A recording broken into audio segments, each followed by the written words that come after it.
Hello my dear friends, welcome back to our YouTube channel Raj science classes. और आज के इस वीडियो में हम लोग ज़्यादा समय नहीं गवाते हुए, क्योंकि एग्ज़ाम के इम्पोर्टेंट बहुत सारे ऑब्जेक्टिव क्वेश्चंस होते हैं जिसको आप जाइएगा बहुत जगहों पर या फिर आपको समय लग जाता होगा ऑब्जेक्टिव्स को कवर करने में। ठीक है, तो फर्स्ट चैप्टर जो है दही वाली मगम्मा, जो कि वार्णिका से है, इससे जितने भी इम्पोर्टेंट ऑब्जेक्टिव के प्रश्नोत्तर हैं हम उनको मात्र 10 मिनट के अंदर अंदर में कराने का प्रयास करेंगे। चलिए, ज़्यादा समय आपका नहीं लेंगे, चलते हैं अपने क्वेश्चन की ओर। आप लोग आंसर इसका कमेंट करते रहिएगा। चलिए, हालांकि ये क्लासेस तो लाइव नहीं है, लेकिन फिर भी आप लोग अगर जानते हो तो आंसर एक बार कमेंट करके बता दीजिएगा कि दही वाली मगम्मा कहानी के लेखक कौन है। दही वाली मगम्मा कहानी के लेखक कौन है भाई? तो दही वाली मगम्मा जो कहानी है उसके लेखक है श्रीनिवास। कौन है? श्रीनिवास। इनका कभी कभी नाम पूछता है तो वेंकटेश अय्यर इनका नाम है। श्रीनिवास वेंकटेश अय्यर इनका पूरा नाम है। तो कभी कभी ये भी पूछ देता है कि इनका पूरा नाम क्या है, तो श्रीनिवास वेंकटेश अय्यर। ठीक है, फिर सेकंड क्वेश्चन है कि दही वाली मगम्मा किस भाषा में अनुदूतित कहानी है। अनुदूतित कहानी कहने का मतलब है कि किस, अनुदूतित कहने का मतलब है अनुवादित कहानी बोलना चाह रहा है कि दही वाली जो मगम्मा है ये किस भाषा में आपको क्या किया गया है, अनुवादित किया गया है। तो याद रखिएगा, दही वाली जो मगम्मा है ये कन्नड़ भाषा में, किस भाषा में? कन्नड़ भाषा में। कहीं कहीं पर आपको इसको जो है वो तमिल भी देखने को मिल जाएगा। क्या मिल जाएगा? तमिल देखने को मिल जाएगा। हालांकि ज्यादातर चांसेस कन्नड़ के रहते हैं, तो कन्नड़ पे ही आप लोग क्या कीजिएगा, टिक लगाइएगा। चलिए आगे बढ़ते हैं। थर्ड क्वेश्चन है कि दही वाली मगम्मा, थर्ड क्वेश्चन क्या बोल रहा है कि दही वाली मगम्मा, ठीक है, दही वाली मगम्मा जो है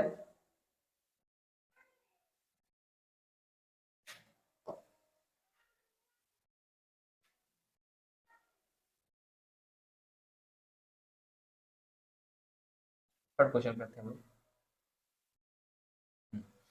क्वेश्चन थर्ड क्या है कि दही वाली मगम्मा कहानी के रचयिता कौन है। ठीक है, तो अभी हमने आपको बताया कि लेखक कौन है, रचयिता कौन है, बात क्या है, बराबर ही है।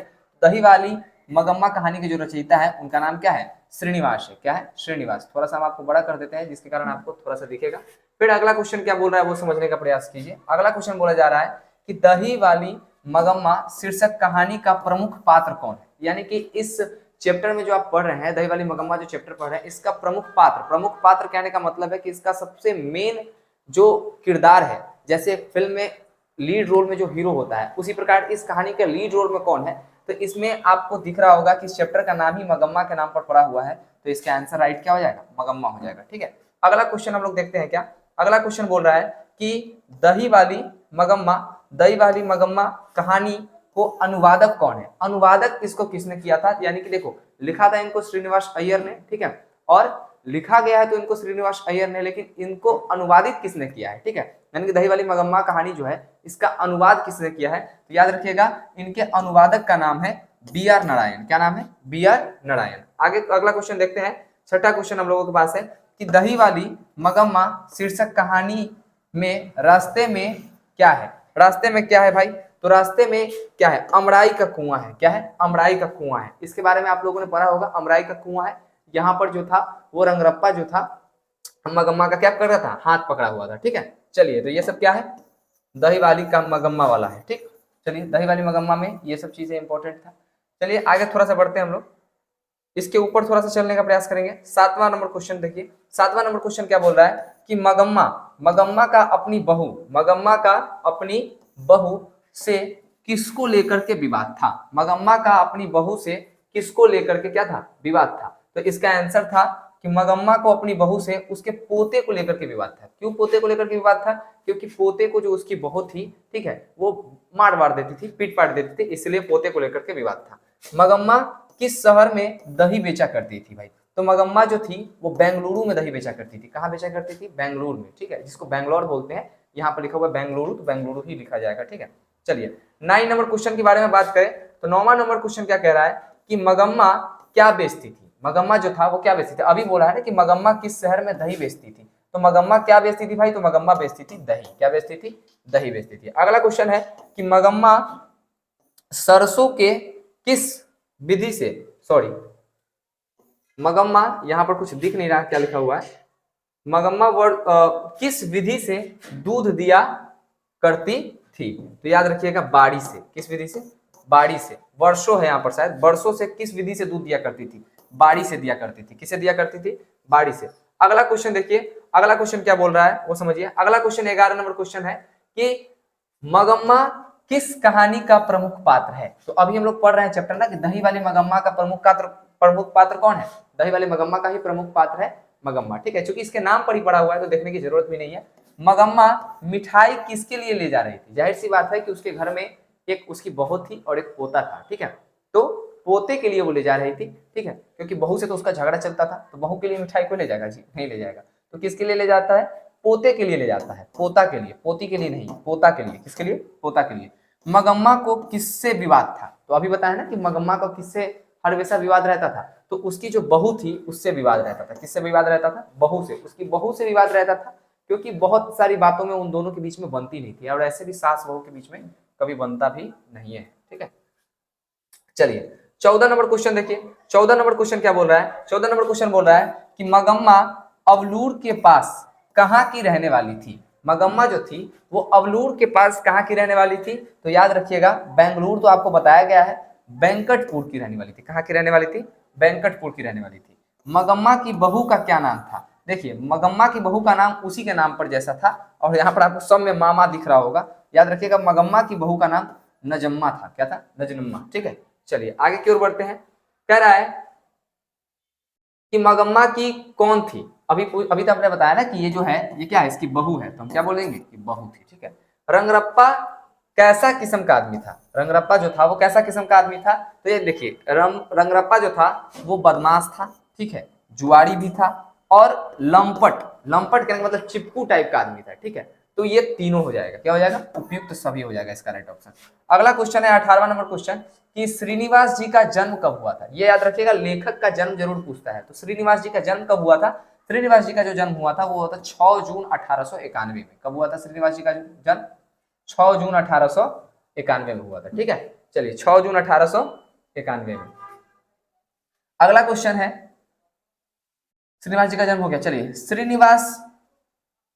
श्रीनिवास जी का जन्म कर्नाटक में कहां हुआ था।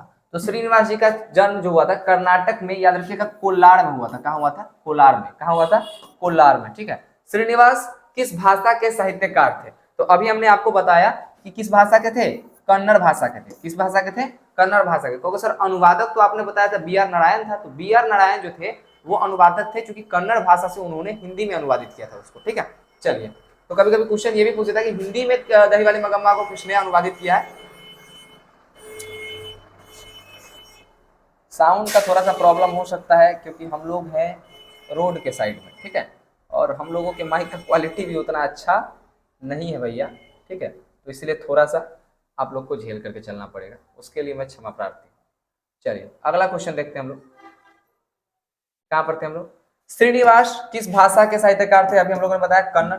श्रीनिवास का पूरा नाम क्या था, लो पूछ दिया, ठीक है, मास्ती वेंकटेश अयंगार, ठीक है। कहीं कहीं पर आपको देखने को मिलेगा वेंकटेश अय्यर, क्या बोला दिखा, श्रीनिवास वेंकटेश अय्यर उनका नाम देखने को मिलता है कहीं कहीं पर, और चूंकि ऑप्शन में ये है तो हम लोग यही मारेंगे, मास्ती वेंकटेश अयंगार, ठीक है। अगला क्वेश्चन, अगला क्वेश्चन 22 नंबर का है कि बहू ने किस बात पर मगम्मा के डैश डैश की पिटाई कर दी थी। बहू ने किसी बात पर मगम्मा के डैश डैश की पिटाई कर दी थी। तो याद रखिएगा, अभी बताया है कि उसके हाथ से उसकी जो बहू थी, ठीक है, उसको मतलब वो किसको ज्यादा मारती थी, तो अपने बेटे को मारती थी। तो मगम्मा का वो कौन लगा, तो मगम्मा का लगा पोते की पिटाई कर दी थी। किसकी, पोते की। बहू ने सास से समझौता क्यों कर दिया था, क्यों कर लिया था, तो बहू ने सास से समझौता कर लिया था प्रेम से। किससे कर लिया था, प्रेम से, क्योंकि देख रहा था कुंची की, देखिए सास, ठीक है। और एक तरीके से देखिए सभी को मिलजुल करके भी रहना चाहिए। तो याद रखिएगा कि बहू ने सास से समझौता क्यों कर लिया था, तो बहू ने सास से समझौता कर लिया था प्रेम से, ठीक है। गांव में जुआरी किस्म का व्यक्ति कौन था, अभी हमने आपको बताया कि जुआरी किस्म का व्यक्ति था जो वो रंगरप्पा था, और रंगरप्पा जो था वो क्या करता था, अमराई के कुआं के पास जो था वो मगम्मा का जो क्या किया था, हाथ भी पकड़ा था, और एक तरीके से बोलिए उसका आशिक टाइप का, प्रेमी टाइप का था, ठीक है। चलिए, तो जुआरी टाइप का व्यक्ति कौन था, देखिए यही कहीं ना कहीं होगा लटका हुआ, ये रहा रंगरप्पा। अगला क्वेश्चन है 25 नंबर कि कौन लालची और लंपट किस्म का आदमी था। तो अभी बताया ना रंगरप्पा, कौन था, रंगप्पा, ठीक है। सॉरी, आगे कहा गया, क्या कह रहा है कि शहरी में क्या है लिखा हुआ, थोड़ा सा दिख नहीं रहा। रोज आकर दही देने वाले और महीना बाद पैसा लेने वाले को कहते क्या है। देखिए कह रहा है कि शहरों में रोज आकर दही देना और महीने के बाद पैसा लेने को क्या कहते हैं, तो वो बाड़ी कहते हैं। क्या कहते हैं, बाड़ी। ठीक है, देखो बाड़ी इसलिए कहते हैं ना कि बाड़ी बाड़ी कहने का मतलब है कि आज हम दिए, कल हम दिए, दही दे दिए, परसों दे दिए, फिर ऐसे करते करते करते करते मंथ के अंत में जाकर के उसका पेमेंट लेंगे, इसको बोलते हैं बाड़ी से। और मगम्मा जो थी वो इसी मेथड का इस्तेमाल करती थी दही को देने के लिए। ठीक है, चलिए अगला क्वेश्चन है 17 नंबर, अमराई का कुआं कहाँ है। तो अमराई का कुआं पड़ता था रास्ते में, जिस रास्ते से होकर के मगम्मा जाती थी दही को देने। ठीक है, चलिए कह रहा है कि शादी के बाद मगम्मा का कौन अपना अलग रहता है, याद रखिएगा उसका बेटा। शादी के बाद उसका बेटा क्या हो गया था, उससे अलग हो गया था, अलग रहता था। ठीक है, अगला क्वेश्चन है कि जब कोई एक दूसरे को पसंद नहीं करता तो छोटी डैश डैश भी बड़ी हो जाती है। याद रखिएगा जब कोई एक दूसरे को पसंद नहीं करता तो छोटी सी बात भी क्या हो जाती है, बहुत बड़ी हो जाती है। ठीक है, चलिए अगला क्वेश्चन समझते हैं। 30 नंबर क्वेश्चन है कि इस घर में अब सास और बहू में स्वतंत्रता की होड़ लगी है, यह पंक्ति किस कहानी की है। तो सास बहू वाला कहानी कौन था, दही वाली मगम्मा था, तो दही वाली मगम्मा था। 31 नंबर क्वेश्चन है कि पैसों पैसों को यहाँ वहां डैश डैश रखने से क्या मिलता है। तो पैसों को यहाँ वहां गाड़ कर रखने से क्या मिलता है, ये एक पंक्ति थी जिसका एक क्या किया गया था, सेंटेंस, एक वर्ड जो था वो निकाल लिया गया था, आपको भरना था। तो अगर आप कहानी पढ़े होगा तो लिखा होगा कि पैसों को यहाँ वहां गाड़ कर क्या, गाड़ कर क्या मिलता है, ये था। ठीक है, चलिए अगला क्वेश्चन है कि जितना झगड़ा होता है उतना डैश डैश बढ़ता है। तो देखो ये है उम्र की बात बताया जा रहा है इसमें, क्या बढ़ता है, जितना झगड़ा होता है उतना उम्र बढ़ता है। ये भी क्या है, उसी का सेंटेंस का क्या है, उसी कहानी में से एक पंक्ति है, उसमें से एक शब्द को निकाल लिया गया है। अगर आप लोगों ने कहानी पढ़ा होगा तो उसमें आप लोग जरूर सुने होंगे कि जितना झगड़ा होता है उतना ही क्या बढ़ता है, उम्र बढ़ता है। ठीक है, चलिए आगे की ओर बढ़ते हैं। 33 नंबर क्वेश्चन पे आते हैं। कैसे नंबर पे, 33 नंबर क्वेश्चन कि क्यों क्यों रे राक्षसी इस छोटे से बच्चे को क्यों पीट रही है। तो देखिए ऐसा कौन बोल सकता है, सास के अलावा ऐसा किसी में हिम्मत हो ही नहीं सकता। और किसको बोला जा सकता है ऐसा, तो बहू को बोल रही होगी। जाहिर सी बात है कि ये ऐसा कौन बोल रहा होगा, तो ऐसा बोल रही थी मगम्मा। कौन बोल रही थी, मगम्मा। लड़का अगर कुछ क्या करता है, लड़का अगर कुछ, ये मिस्टर को दिख नहीं रहा क्या है, करता है तो उसे मना करने के हक मुझे नहीं है, यह किसने कहा था। लड़का अगर कुछ करता है, उद्यम करता है, कुछ ऐसी कुछ करके लिखा होगा, तो मना करने का हक मुझे नहीं है, ये किसने कहा था भाई। तो जाहिर सी बात है कि लड़का जिसका होगा उसको होगा। कह रहा है कि लड़का अगर कुछ करता है तो उसे मना करने का हक मुझे नहीं है, वह किसने कहा था। इसको आप लोग बताइए कमेंट में कि इसको किसने कहा था। ठीक है, क्योंकि हमने बता रखा है क्यों रे राक्षसी, अगर थोड़ा सा अगर हिंट लगाइएगा तो इसको भी आप लोग निकाल सकते हैं। एक और क्वेश्चन है, उसका भी आंसर आप लोग को देना है। 35 नंबर का क्वेश्चन है। ये 35 नंबर का क्वेश्चन क्या है, ये थोड़ा सा टर्न है, इसके लिए माफी चाहेंगे हम आप लोग से फिर से। कह रहा है कि घर वालों के रहते एक अच्छी साड़ी नसीब नहीं हुई, ये किसने कहा। घर वाले के रहते एक अच्छी साड़ी क्या हुई, नसीब नहीं हुई, ये किसने कहा। मगम्मा ने कहा, नजम्मा ने कहा, लेखक की पत्नी ने कहा, इनमें से किसने कहा, बताइएगा। इसका भी कमेंट आप लोग आंसर में बताइएगा। हालांकि इसका कमेंट क्या होना चाहिए, ए होना चाहिए, मगम्मा होना चाहिए। क्या होना चाहिए, ए। ठीक है, तो ज्यादा समय न लेते हुए हम लोगों ने, थोड़ा सा समय बढ़ गया, जानते हैं 13 मिनट हो गया है, लेकिन कोई बात नहीं, हम लोग ऐसे ही कवर करने चाहेंगे, क्योंकि बार बार ऑप्शन पढ़ने से जो होता है वो क्या हो जाएगा, वीडियो बहुत लंबी हो जाएगी। तो मिलते हैं नेक्स्ट वीडियो में, तब तक के लिए जय हिंद जय भारत।